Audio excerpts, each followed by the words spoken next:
This is the daily loaner spreadsheet. We offer loaner devices and charges for students who do not have their computer with them that day. This sheet helps us manage our inventory and track who has devices that belong to the school for the day. You will fill out only the green portion while the student is present at the form, the loaner spreadsheet. This first one will always be the date. The second is the loaner number, which always be on the top of the loaner on the sticker, or you'll use CH for charger.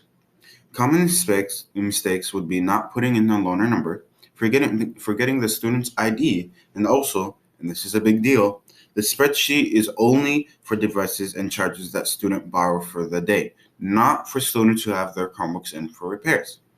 And as I said, the student, you fill out the date here, as well as either if they took a loaner or a charger, and if they take a loaner, the number, the first name of the student, the last name of the student, as well. This is why you take their ID to put in their ID number.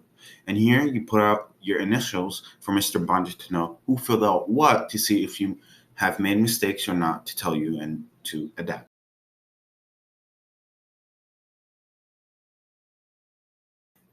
This is the daily loaner parent contact form. This form is used to notify a student and their guardian that a device or charger has been checked out. It also helps us keep a total number of loaners for a student or the school. Once it is sent, the form emails a template that reminds both the parent and student to return the device at the end of the day, as well as it provides a reminder to bring a fully charged device to school. This form is filled out immediately after the student leaves the Genius Bar. It is very easy to fill out. What we do is we take the student ID number and plug it into the form and submit it. It's that easy. Once you fill out this form, make sure to go back to the daily learner form and check off this box right here by the name, of course. The common mistakes is forgetting to put it in. That means someone else has to do another period. The biggest issue though is putting in the wrong ID number.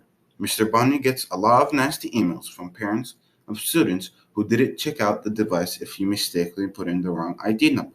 So make sure you are confidently and sure that you have the right ID number for the student.